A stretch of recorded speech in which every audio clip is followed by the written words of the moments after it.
இன்னைக்கு இந்த வீடியோவில் ஏகப்பட்ட சினிமா அப்டேட்ஸ்லாம் கிடைச்சிருக்கு. என்னென்ன அப்படின்னு சொல்லிட்டு நம்ம அப்படியே வந்து கேட்டலாமா?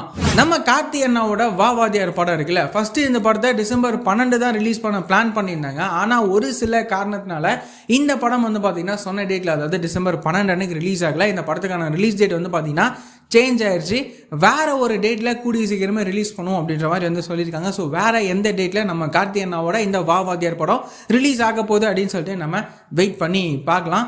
அதுக்கப்புறமா வந்து பார்த்தீங்கன்னா நம்ம கௌதம் கார்த்திக் அண்ணாவோட 19வது படத்தை வந்து பார்த்தீங்கன்னா முன்னாதான் லான்ச் பண்ணியிருந்தாங்க. இப்போ என்ன அப்டேட் அப்படின்னா, இந்த படத்தோட ஷூட்டிங்லாம் வந்து இப்போ ஸ்டார்ட் பண்ணியிருக்காங்க. இந்த கௌதம் கார்த்திக் அண்ணாவோட 19வது படம் வந்துட்டு கௌதம் கார்த்திக் அண்ணாவுக்கு ஒரு புதுவித படமாக வந்து இருக்கும். இந்த படத்தில் அவரோட லுக்லாம் வந்துட்டு பார்க்கவே ரொம்ப டிஃப்ரெண்ட்டாக இருக்கும் அப்படின்ற மாதிரியான அப்டேட்டும் வந்து பார்த்தீங்கன்னா கிடைச்சிருக்கு.